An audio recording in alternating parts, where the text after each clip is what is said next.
Our 400 square foot model we're building at the Bluebell Railway is awash with unanswered questions. Who pushed Liz off the cliff? Why was the local GP murdered? Did the head of planning die of natural causes? And what was Anthony Schooner MP doing in the old mill when he should have been in London?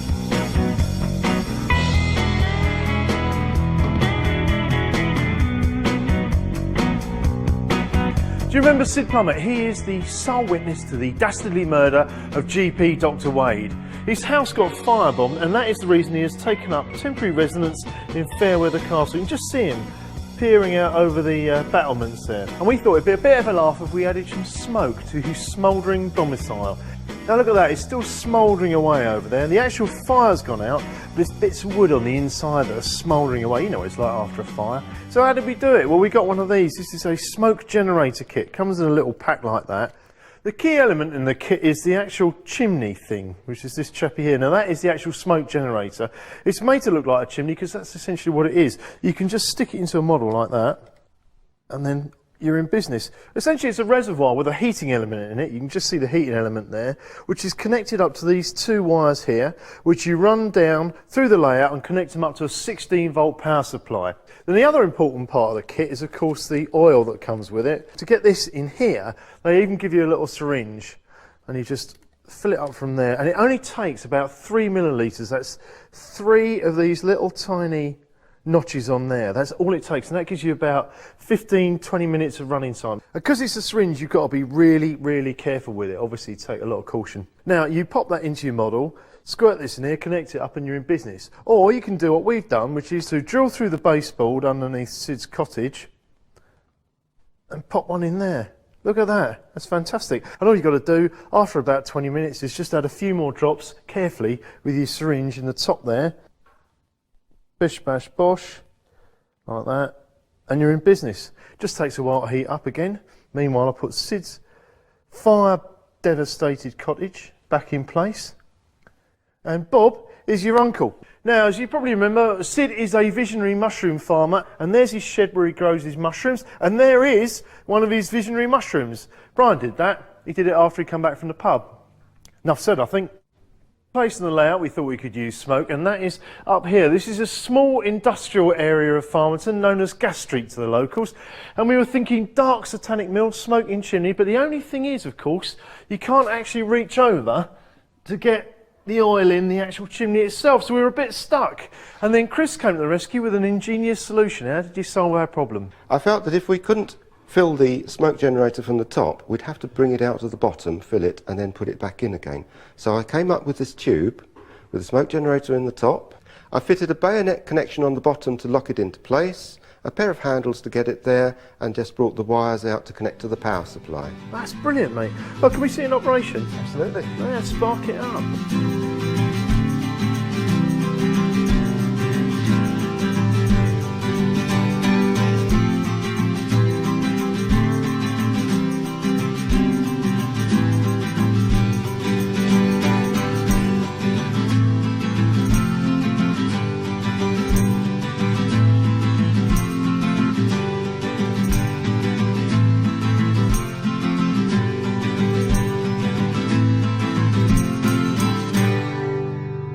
Alan, absolutely fantastic. It's knockout. I mean, where'd you start? Where'd you go? Is it a real place? Does it exist, or is it just? Is this sort of freelance? This is supposed to be based around ironstone workings, like the narrow gauge were, coal, etc., slate, and this was ironstone. So I thought, right, what we need is something up there. Is an ironstone works That looks a bit sort of industrial. It looks like it could do what it's supposed to do, but that was to give it a purpose. I mean, it gives this railway a reason for being here. And this little town also gives it purpose. So that's it, because so it's got a little story. So it's got it's a got community. A little story. It's a community. There you have the town, and there's the workers' cottages. Because everything on it has all got a little kind of soul. You can believe in the town. You get the sense that people do actually live in this little world. With a model, you can pick all the pretties and shuffle them around until you get the idealistic setting. Cloud Cuckoo Land, if you like. It's your world. It's your world. Create the world you want. Don't think it's got to be the way that you've planned it out or somebody's laid a plan out for you. You do your thing. This is an area, it's all stone, isn't it? I must say, I've got this thing about stone. Now, I could have gone brick. You could have gone clapboard, anything you wish. There's no rules. Because all your models, they're all about ideas, and they're all about it's atmosphere, isn't it? For you, it's not about getting the scale, and it's not about, and it's also about perception, about looking at it. Because you were explaining to me about when you look at a model, weren't you? Yes, well, I mean, the real world you view from below, and you don't see what you see if you were, say, in a helicopter looking down. It changes completely. It's the roof detail that catches your eye on this. How do you do all your tiles? Well, you have to consider that the top is the important part. Because that's the first thing you see. The first thing you see. So it's individual tiles. So how do you do that? I mean, how do you do all that? Well, I used to make the tiles by cutting them up in batches out of postcards. Problem is they're flat. Tiles aren't flat. They're bellied and they're roughly rounded on each corner. So I've got a machine to do this. A chap, a friend of mine, made the machine. And what you're actually using is the waste. As the punch goes down, it punches out these small tiles from long thin strips of card, leaving all this there. But it's the waste that you use because it comes out bellied and rounded. But there's only one way to tile a roof, and you've got to sit there and tile it tile for tile. And then, of course, the colouring. Oh, that's the next Now, thing, isn't it? that is what makes or breaks a model. No matter how good a model is, it's the colouring that does it.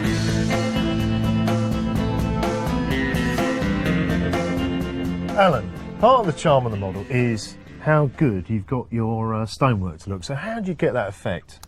Well, this is just a sheet of standard embossed stone that you can buy in any model shop. 2 mil thick, so it's very substantial. But I don't use paint in the strictest sense of the term. I use wood dyes. This wood dye is Georgian medium oak. But what it does, it attacks the plastic. It sort of soaks in and chews it up a little bit, and I'll demonstrate that. All you need is a rough brush. You don't need too much of this. You can wipe it off on there first, so you're not. So you get rid of a lot of the excess. You don't need to flood it, right? And you just do that, right? Yeah. That's it done, and you do that. You're right? just sort of stippling it in there. Just stipple it in. But now we want to age it. So what we do now, we use an acrylic matte black, right? Well, that's just And acrylic cast spray. Yeah, it's ordinary acrylic, and you lift it up. Don't spray it heavy. You just dust it like this. Look, couple of. Right.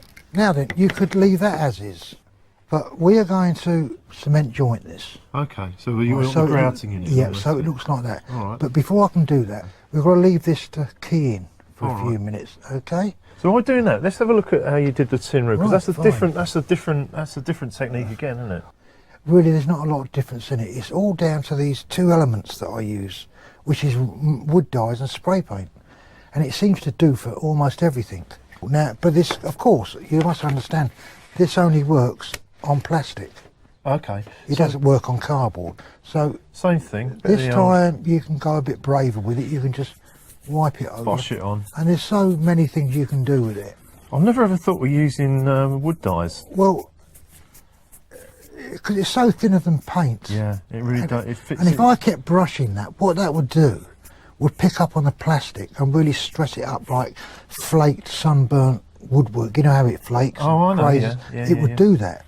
But this will also do it. Now, it's the same paint again. So the trick is you're doing it over the top of it, not on it. It's spraying over, so it just catches the. But you can be heavier with this. You judge it. But no, now you'll see that react. That is brilliant. The plastic's repelling the dye. Yeah. The dye's repelling the paint.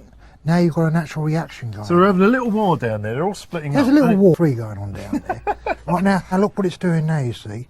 Now it's coagulating, right? Oh, it's going into the And lungs. it's kind of just like flaking paint, Oh, that is brilliant. right? That is And absolutely that's all brilliant. you need to do to it. Now you walk away from it. You leave that alone for an hour or two just to let it all settle and dry. That's ingenious.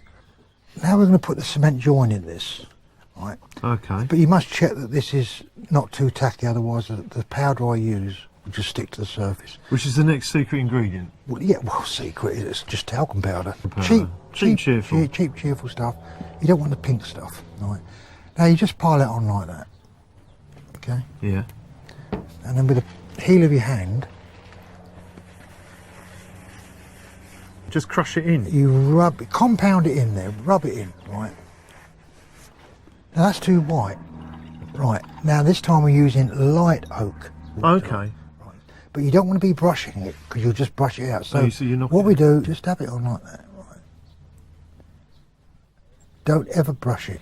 You see, what changes the face of a building, or the colour of brickwork, is not so much the brickwork itself, it is the colour of the pointing, especially on brickwork. That will change it dramatically. Look, as it's drying now, it's starting to change even more. It's got lighter colours. It looks like moss things. It's got greens, it's got browns. It's brilliant. Thanks for showing this today. It's brilliant. I mean, it's so easy. It's so simple. It's very effective. It's cheap and it's very quick. And I think this is the most effective stonework I've ever seen. And armed with my new knowledge, I'm going to scuttle back to our layout and get cracking on some stonework.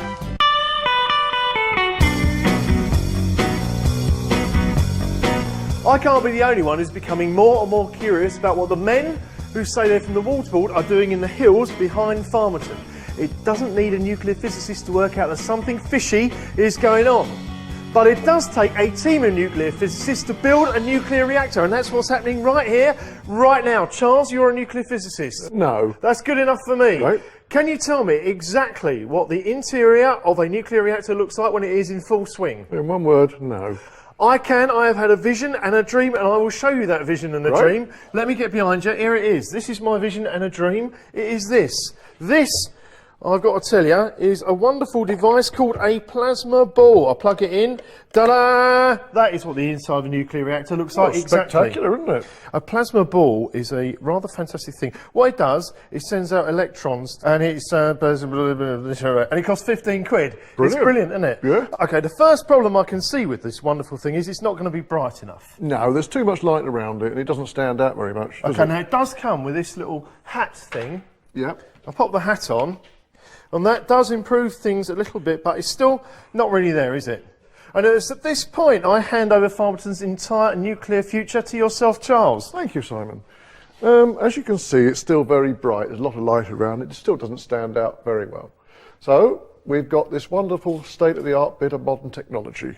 A box made of Gash MDF that we're going to fit over it, which will hopefully make it look a bit darker and you'll see it make it stand out a bit more. All right, let's pop it on. Yep. That just slots on there. Look at that. And how does that look? It looks like a rabbit's television. Well, it's very good, but it's still not really dark enough, is it? No, it's going to fit at the back of the hillside, and the idea is to have it as a tunnel. You're looking down the tunnel with a nuclear reactor behind. So we're going to make a tunnel that sticks out through the hillside. Lovely. And we're going to use this, which you might recognise. It's a very high-tech piece of cardboard. Oh, absolutely high-tech, yeah. And it's been folded, and the tunnel is going to be made by... So you're making a snout? Yeah, basically, we'll put that in. It's a bit of a tight fit, but it's got to be tight. Let's have a look down there now. Oh, there you go. That's better. Right, it doesn't really look much like a tunnel, because what I'm thinking is it's hewn out of the rock. I'm thinking James Bond, I'm thinking all those science fiction movies. So what we can do is make that look a bit more hewn rockish with just a little piece of brown paper. Same thing as I did in the tin mine. Yeah, absolutely. So all you got to do, piece of brown paper, and the thing is, screw it up once, then you're going to undo it. Now the trick is you've got to scrunch it a second time. And the third scrunching is what you want. Now the reason you scrunch it up 3 times is so you get lots and lots of different creases on it, not just a couple. Look at that. Now I know it doesn't look much like stonework in a minute, with a bit of grey spray, it will. So the next job is to stick that on here. Have we got any glue? Move backwards. Right, There's the glue, Simon. Okay, first thing, give it a double glue down the centre. There you go, like that. Bosh. It's going to line it up roughly. So that is there, like that. Stick her down. Right. Once that's in, you've got to just fold it over, like that. And now we come to the end of phase 1. Phase 2 of installing our nuclear reactor. Now we've painted the inside of the tunnel with our grey car primer, and we're going to stick her under the hill. Here we go. So what we're going to do is line her up in position. Charles, if you could just mark out where it's going to live. Sure. There you go. Right, if you take this, our nuclear reactor, what I'm going to do is cut through our hill. Remember, it's only made of paper, so it's very easy to do. Coming in. Now, the first incision I shall make in here. Now, cutting downwards. That's the first bit. down there. Now cutting down the other side. This is so easy. We made it. I'm really glad we did make it out of paper and not chicken wire and God knows what, because otherwise we'd be fighting a losing battle. Right, I've cut a little inspection flap. There she is. Okay, now next thing we can do is just try and get our hill in without doing too much damage to line it up. Through. There you go, mate, in you go. Oh, There you go. terrific, Charles. Look, first time, bingo. Very good. So next thing I'm going to do is just mark around the outside here, where our hilt is roughly going to be, to get our sort of, wants to go across there, doesn't it, roughly? Yeah. And down the outside. Now all I've got to do is cut through the, there we go. Voila, there we go. Right, a little bit of hot glue gun there, just to pop her in place. All we've got to do is to make our hillside good round the outside, which is very easy to do, it takes 5 minutes, and then we're going to make some kind of blast-proof door to stand over this. And we'll be seeing our finished secret nuclear reactor, blast doors and all, at the end of the programme.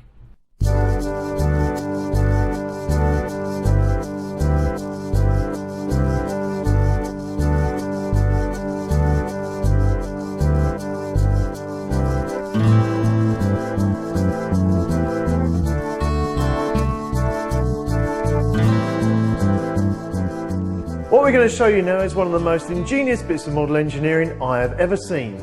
May I present to you Elmwell Village Depot, a layout in 4 acts. Act 1, Spring 1900. Elmwell Village is based on the Wisbech Upwell tramway that ran along the Cambridgeshire-Norfolk border. Now, for those of you who don't know the difference between a tramway and a tramway was restricted to 25 miles an hour and had to have skirts to protect the running gear. That meant it could run on private roads and public roads. Moving forward 20 years and 1 season, it's summer 1920. You know, you might notice a few changes. The horse and cart has given away to the internal combustion engine. Look at that, we've got strawberry punnets in the lorry. There's also been a subtle but very distinct livery change. Act 3, moving on a decade and slipping into autumn. A few more changes now.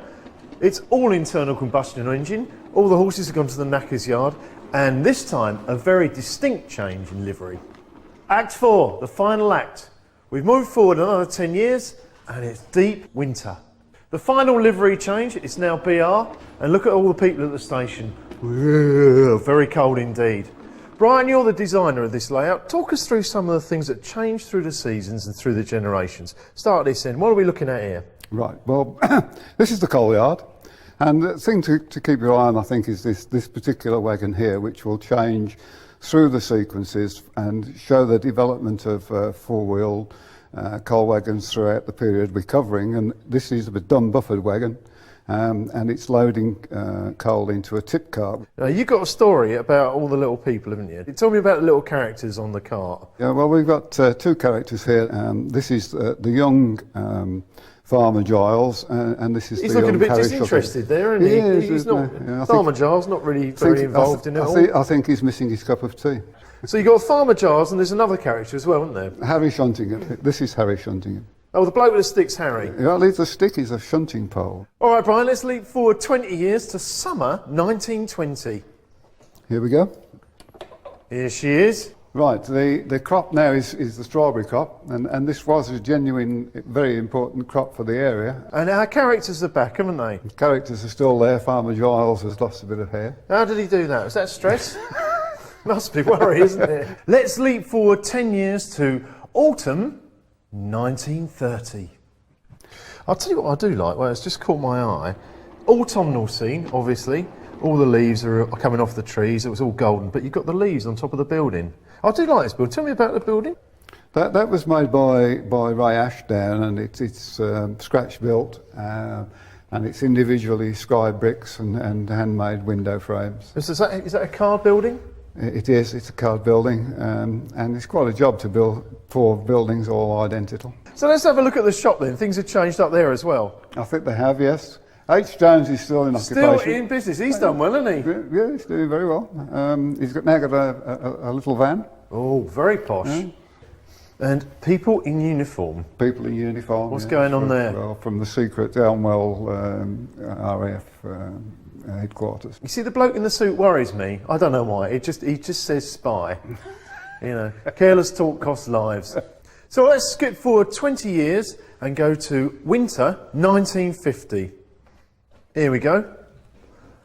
There she is. Now that already looks freezing bitter cold. And obviously things have moved on a lot, haven't they? Jones has got himself a new van. He hasn't he? And the Posh family's car's changed as well, hasn't it? What have they got now? I think they've got a Ford V8 Pilot. Ooh, very posh. And of course, a nice little Charabang. Yes, Eastern Counties OB bus. So anyway, moving down here, things have changed here too. Yeah, well, it's now in the seed potato season, and right. appropriate to the road conditions, we've got a tractor and trailer. That's what you need, isn't it? Yeah. And of course, our boys are back in, aren't they? Yeah, they ought to be retired by now, I should think. Well, they're getting on, aren't they? But they are. You can see Harry Shuntingham's hair has gone all white. Probably shock. And things have changed down here too with the coal truck and lorry. They have indeed, Simon. Yes, we've got an all-steel coal wagon. And the lorry as well. That was quite special. They're really special because it's a scratch-built lorry by Alan Searle, and it's based on an XRAF Bedford lorry. Brian, I'm fascinated to know how you made the snow. The snow is basically polyfiller with white cement paint on top of it. But there's bits on the roadway there, and when it crosses the tracks, where it's all beginning to melt and thaw out. How do you get the colouring there? Well, I think that's one of the things about snow, not to make it all white. You know, there's lots of colours appeared in snow, and particularly adjacent to the tracks themselves, where the locomotives dropped oil and the steam would discolour the snow. I think that makes the white stand out even more if you don't try and make it all the way on uniform, stark white.